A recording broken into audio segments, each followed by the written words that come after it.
नमस्कार, आप देख रहे हैं अपराजिता संदेश। हमारे साथ में बौद्धिस्ट इंटरनेशनल के जिला प्रभारी मान्यवर सुमन जी हैं। तो आइए हम इनसे जानना चाह रहे हैं कि साकेत बचाओ विरासत बचाओ आंदोलन चल रहे आंदोलन में और यहाँ पर प्रधानमंत्री के द्वारा 5 अगस्त को राम जन्मभूमि राम मंदिर का शिलान्यास करने जा रहे हैं। इस पर आप क्या कहेंगे? आप देखिए, हमारा आंदोलन लगातार चल रहा है, कार्यक्रम चल रहा है। 1 जुलाई से 31 जुलाई तक हमारा कार्यक्रम साकेत मुक्ति आंदोलन चला गांव की ओर लगातार कार्यक्रम चल रहा है।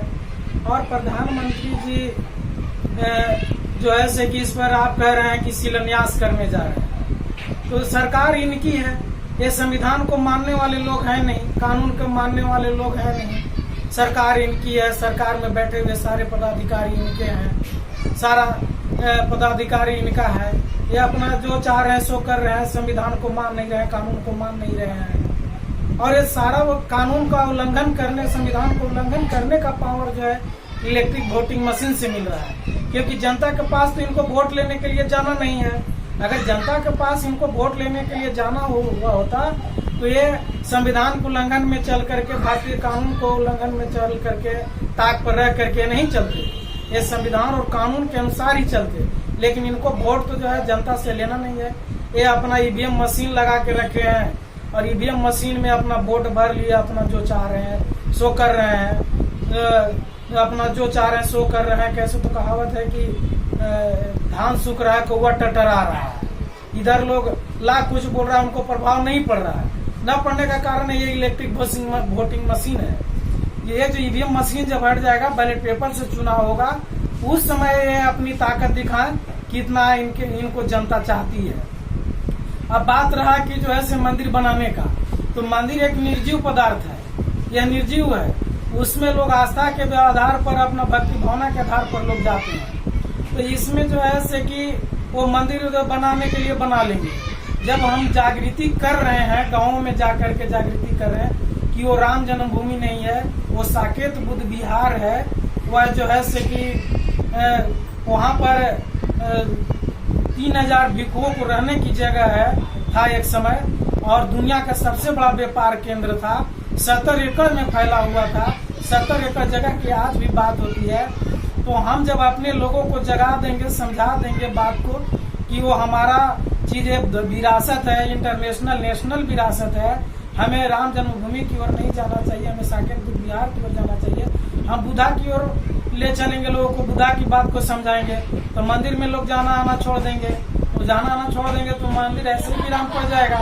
जब इंडिया की कंट्रोलिंग पावर हमारे हाथों में यह आएगी तो हम जो बुद्धिस्ट लोगों का ये विरासत है, हम बुद्ध विहार को जो है से कि बुद्धिस्टों को हाथ में सौंप देंगे।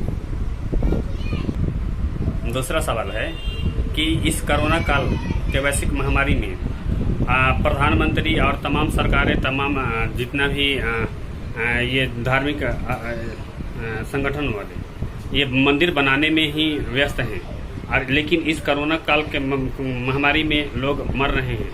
क्या कहेंगे आप इस पर? देखिए, इसके पीछे बहुत बड़ा साजिश है। एक तरफ कोरोना के महामारी को लेकर के ये कभी लॉकडाउन तो कभी अनलॉकडाउन कर रहे हैं, और दूसरा तरफ इनका कार्यक्रम है देश को खरीद बिक्री करने का।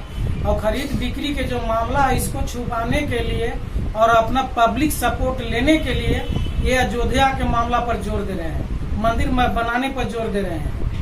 हम इनके मंदिर बनाने को लेकर के विरोध में ना है कि आप मंदिर मत बनाओ। मेरा कहना है कि जो बुद्ध विहार पर आप जो कब्जा कर रहे हो, बुद्ध विहार को कब्जा मुक्त करो। ये नेशनल एंड इंटरनेशनल विरासत है, इसको बचा करके रखो, पुरातत्व विभाग की निगरानी में रखो।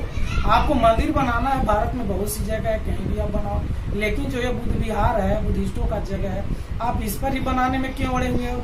आप क्यों अड़े हुए हो? कारण है कि आप एक तरफ देश को बेच रहे हो, बेचने वाले भी आप हो, खरीदने वाले भी आप हो, और अपने गोतिया को बुला रहे हो विदेश से कि हम तो यहाँ पहले से राज कर ही रहे, तुम भी आओ, यहाँ के मूल्यवासियों को गुलाम बना करके रखो। अगर ये अयोध्या का मामला बार बार नहीं उठाएंगे, लॉकडाउन अनलॉकडाउन नहीं करेंगे, तो जो है से कि जनता फिर से रोड पर धरना प्रदर्शन करने के लिए उतर आएगी। और पहले जनता जो है सभी मुद्दों को लेकर के निजीकरण का मुद्दा हो गया, एनआरसी एनपीआर सीए का मुद्दा हो गया, हर निजीकरण का मुद्दा, हर विभाग का निजीकरण का मुद्दा हो गया। इस तरह की तमाम समस्याएं, महिलाओं का हर 3 मिनट पर रेप, उनकी मान सम्मान प्रतिष्ठा को भंग करना, रिजर्वेशन को खत्म करना, संविधान को समाप्त करना, देश की मूलभूत ढांचा को संविधान को खत्म करना, मूलभूत ढांचा को, देश की मूलभूत जो ढांचा है, जो उसका रूप रंग आकार है, जिसके जरिए देश चलता है, जो पिलर है लोकतंत्र का, सभी चीजों को नष्ट करने पर से जो है ये लोग तुले हुए हैं, सरकार तुली हुई है, जिसको लेकर के जनता रोड पर थी।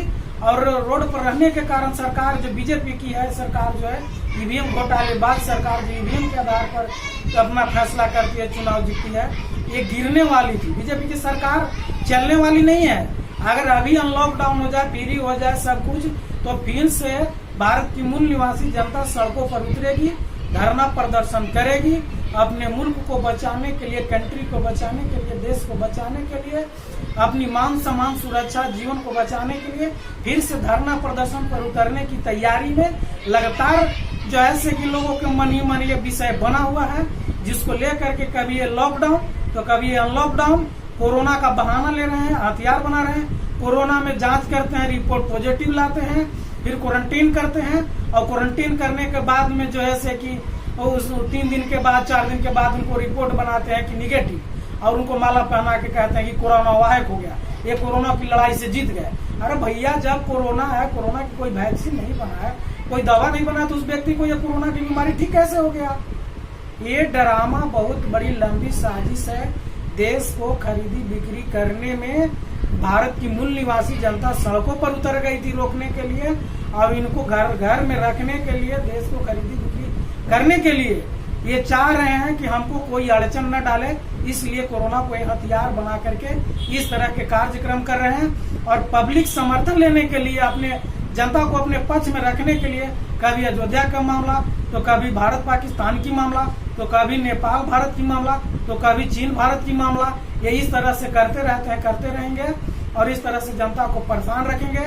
हम आपके चैनल के माध्यम से अंतिम पंक्ति में यही कहना चाहते हैं कि भारत की मूल निवासी जनता को हर विषय पर तर्क करना चाहिए, और तर्क की कसौटी पर जो बात खरा उतरे, जो उत्तर खरा मिले, जो प्रश्न खरा हो, उसको तभी मानिए, समझिए, और हकावा बहकावा में मत चलिए, और इकट्ठा होइए सोशल मीडिया के माध्यम से।